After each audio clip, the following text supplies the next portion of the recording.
Greetings and welcome back to my bench for another installment of the SU-27 SM flanker build for the YouTube's group build of flankers. Link in the description below to the announcement video, because I keep linking to that one single video.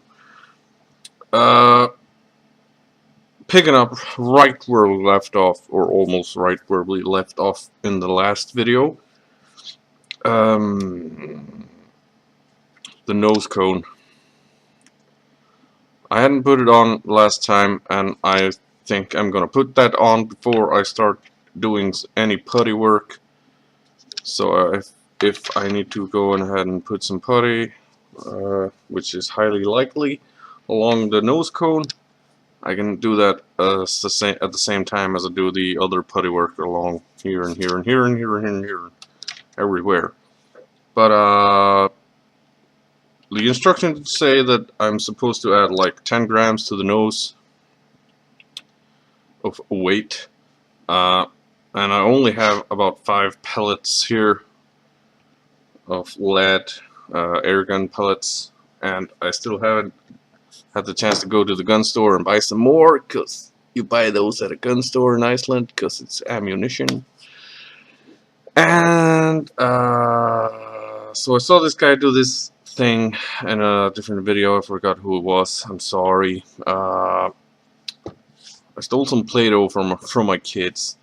I'm still gonna go ahead and put these 5 guys in there as close to the front as I can, and in order to make them take up less space, I got my trusty Leatherman pliers here. No sponsorship there. I just had, yep, squish them and drop them in. And once I've put all the lead that I got in there right at the front, I am going to stuff the rest with some Play-Doh and glue it on the fuselage. And I'm thinking I don't need to glue anything down inside the nose cone, because the Play-Doh is gonna hold it right up against this plate here, and it'll be nice and secure that way. So a bunch of this goes in here right at the front to maximize the efficiency, and then you shake it all out as well.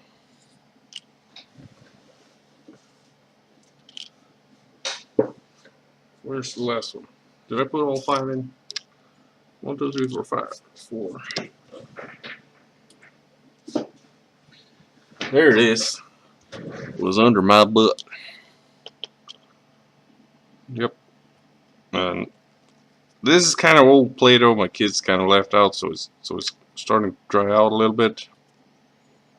I tried smooshing some water into it to get it going again. And I think this nose cone is pretty much more than 10 grams now. It feels kind of heavy. But a little bit more probably isn't gonna hurt. I mean, the landing gear on this thing looks kind of sturdy, but I guess this is enough.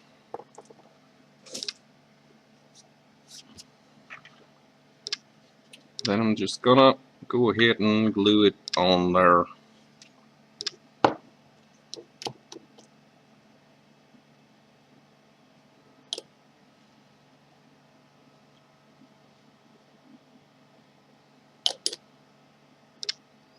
The only reason why I got my finger on the line is because it's kind of awkward to hold it and trying to keep it on camera. So naturally, now I have a little bit of my fingerprint in there. But sanding it out is going to be easy enough anyways.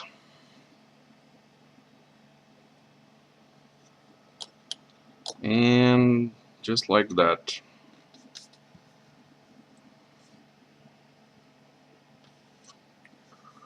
She's got a nose job, I guess.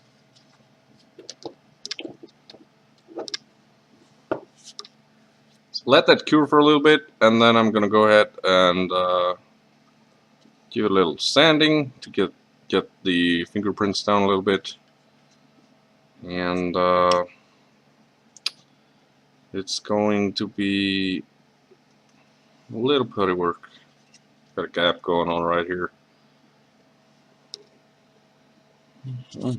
It's not actually a big gap, it's just a tiny gap, and a little putty is going to fix that right up. Also going to put a little putty in here, I think.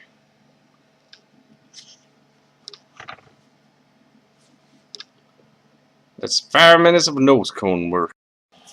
Yeah, so quick sit rep here before we continue on with this build. I did all the puttying, all the sanding that I was going to do, and I'm so sorry that did not turn on the camera, but I had a bunch of stuff that I needed to primer, so I went ahead and I primered this bird up just with Vallejo light gray primer, and don't know if you can tell on the camera, but I also did a quick run of a single layer of white on the nose, and as you can tell right here, I had some problems with it. The paint was spluttering a little bit out of the airbrush, and I had to sand it back a little bit, but no big deal actually, because since I had planned on doing another layer of white on the cone there.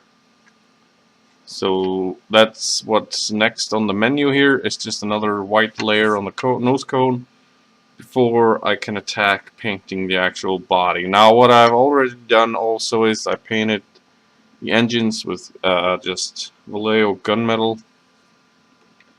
So they look kind of like this. These are the nozzles. I just threw those together quickly before I sprayed the gunmetal as well. They're actually quite nice. If I could actually point a light in there, they are really nice inside. No need for photo edits, I'd say. I still need to paint those up a little bit more, work them up a little bit more, make them look a bit more burnt out and stuff. But until then, I got the jet fixed here, and I thought I had autofocus turned off. Excuse me. And I have settled on the color scheme for this. I'm going for the blue on blue, which is a two-tone blue with a white nose cone. The other scheme was a tritone in grayscale with black, light gray, and dark gray colors, I think it was. But I decided on the blue because the blue is really eye-catching, and after Googling the tail code of the plane that I'm going to be building, which is a top tip right there. If you're going to build a specific aircraft, Google the registration number, the tail code, whatever it's called. In this particular case, it's a tail code. So I got pictures of the actual aircraft, and turns out she is quite clean. She looks like a showbird. She is actually really bright blue. Pretty awesome looking. So I'm going with the light sea blue from Vallejo because that's what I have at the moment, and it's the closest to the bright blue that I've seen so far. And then I'm gonna, with the dark, going with just straight up blue, unless of course I can find some more French blue, but my store hasn't really had it recently. Yeah, this is what I was looking for. But yeah, so light blue and dark blue is pretty much the colors. The actual plane is really freaking blue, and I'll put a pic on there somewhere so you can see it's really freaking blue. Yeah, anyways, I'm gonna stop rambling and I'm gonna get to painting this thing next.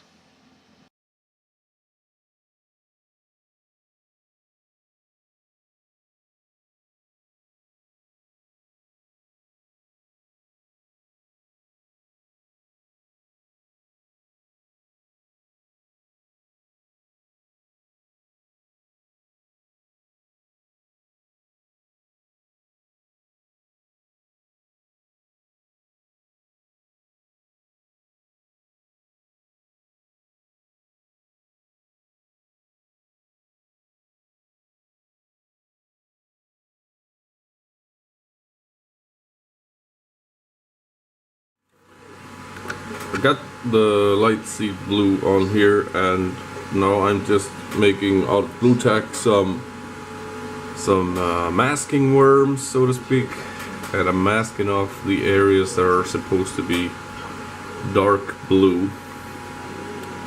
And for the dark blue, I'm going to be using the Vallejo French blue, because I think that is the most prettiest of blues for this project. And just, yeah, I'm trying to keep it as close as I can to the drawings from Revell here, but I'm not too bothered about having it totally accurate, as long as it's close enough, I guess. But my worms are a little bit on the thicker side, especially since this isn't really a soft camo paint job. But I like to do it this way because it's actually easier, I think, than to make some hard edge masking with tape, I guess.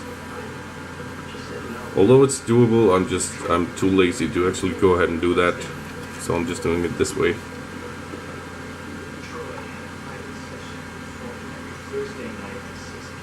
And of course, it's harder to do on camera, I guess.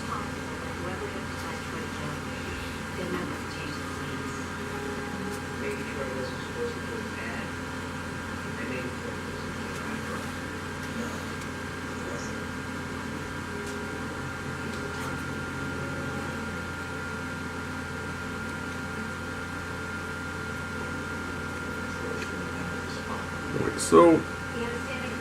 And the wingtip.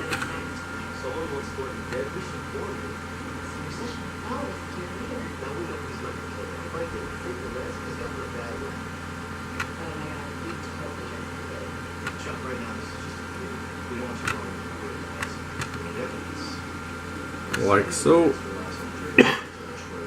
Excuse me. And now I only have the one left on the top of the bird here, and then I gotta do the vertical stabilizers. But then once I finish doing this, I'm going to just take my masking tape or even more of the blue tack and mask in between so I don't get any spray over there, because my airbrush is not that fine tipped or whatever. Yeah, that's how that happens. So this isn't normally the way I would handle this, but I'm trying to do this on camera, like I said. So it wraps around this panel line and goes inward to here, bends over halfway on this, and then goes around like so, back inwards, and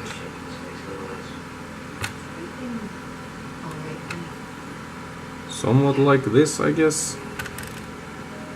This is gonna be close enough. It's kind of weird though, doing a plane with that little amount of another second, that little amount of the second color of the camo. It already looks so good in light sea blue that I really don't want to lose that color. So this is a good compromise, I guess.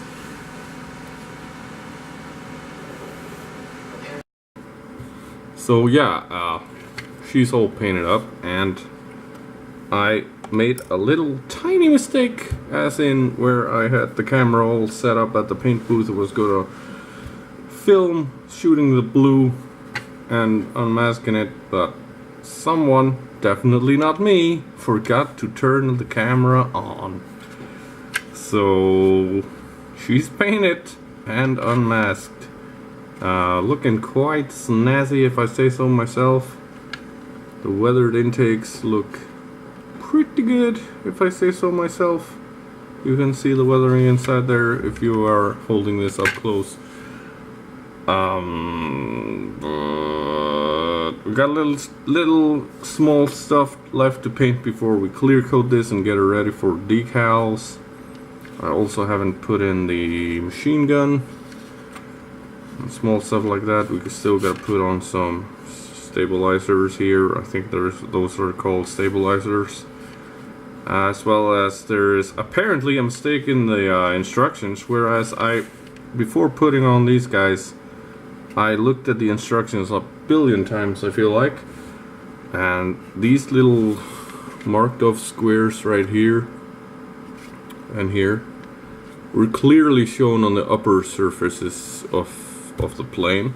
So I put them on the upper surfaces of the plane, but looking back at it, once I have to paint some stuff, there's a bare metal surface on the bottom half of the plane here, probably something to do with the rockets that are mounted here, but the tips here are supposed to be metal, and also this is apparently supposed to be the bottom half of the wing, or the stabilizer, or whatever these are called. But I'm not gonna rip it apart to fix that. I'm just simply going to mask off the areas on the bottom here, because other than these just panel lines, this one single panel line actually, these are identical top and bottom. And of course you got some extra access panels on top here, as well as I noted once when I was assembling the kit, the flow of the line that goes down here is way better once you have it the correct way up. But it is what it is now. I won't do this mistake if I ever do this kit again. This is how it's gonna be for this one. Nobody's gonna notice it unless you really freaking know this plane and you're holding it close and stuff, because you won't probably not be able to see it on pictures and stuff. But anyways, yeah, mask off these areas, paint those with some steel color. Then I'm gonna glue the stuff on here, and I think she will be ready for clear coat. I could also paint the inside of the wheel wells perhaps, so I won't forget that. And also I gotta paint these little things on the engines blue, engine nozzles blue. So yeah, that's where we're at. And also I've been looking at this thing on my desk for a few weeks now, and I just can't help but think, oh man, it looks so much like the F-18. But here's an F-18 to compare with. It is quite a lot bigger. So yeah, this might very well be my next build, but I'm also having a race car thing going in my head. So anyways, I'm digressing a lot. Alright, so I don't know if you could tell by my voice, but I've come down with the sickness once more. So last night I finally got out of bed and went to work on this. I got the engines painted up like I said I was going to do with oils. As you can see, I did a little bluing, I did a little yellowing. I also painted the insides white as per reference photos that I've seen. I did that all off camera because last night I just really did not feel like talking too much. My voice was not up to scratch, but I really wanted to do something, so I did this, and as well as I actually assembled most of the bombs and ordnance, or whatever you call it, which is now falling over on its toothpick stand.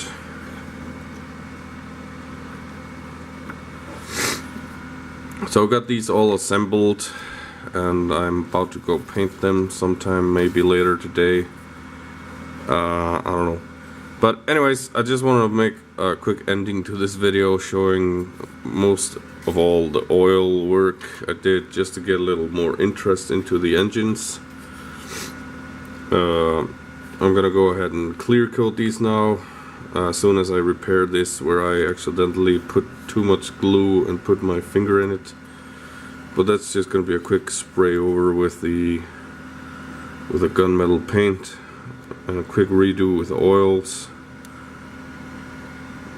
So yeah, that's where we're standing right now.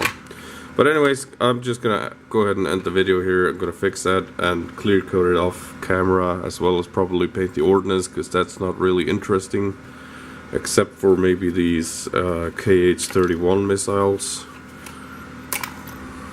which are quite complicated actually to paint, depending on which scheme you're going for actually. But if I'm going for what the kit suggests, I'm going to have to use a couple of colors on this.